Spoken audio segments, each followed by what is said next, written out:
Welcome to my channel moral talks Telugu.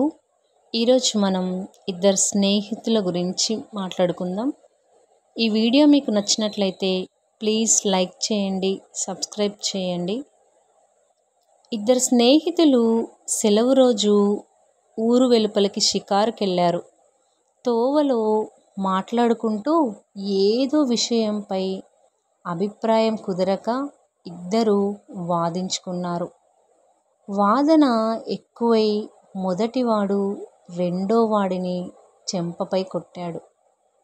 దెబ్బతిన్నవాడు అక్కడున్న ఇసుకపై, ఈరోజు నా స్నేహితుడు నా చెంపపై కొట్టాడు అని రాశాడు. మళ్ళీ ఇద్దరు ముందుకు నడిచారు.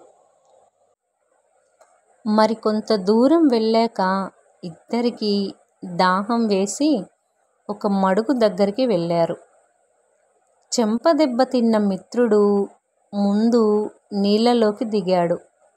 అక్కడ ఊబి ఉంది.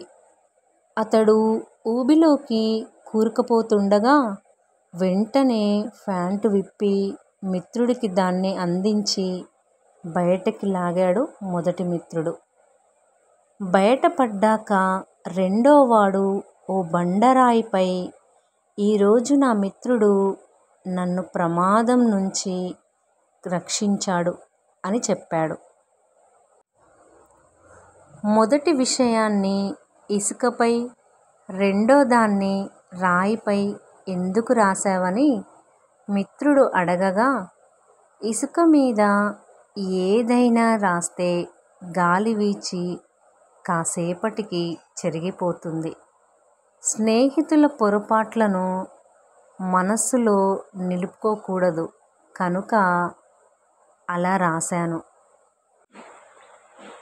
అదే సహాయం చేసినప్పుడు శాశ్వతంగా గుర్తుంచుకోవాలి. అందుకే రాయిపై రాశాను అని చెప్పాడు.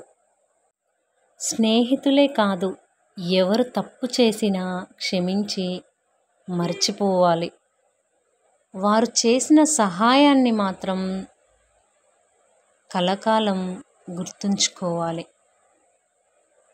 Thanks for watching. ఈ వీడియో నచ్చినట్లయితే ప్లీజ్ సబ్స్క్రైబ్ చేయండి, సపోర్ట్ చేయండి. Thanks for watching.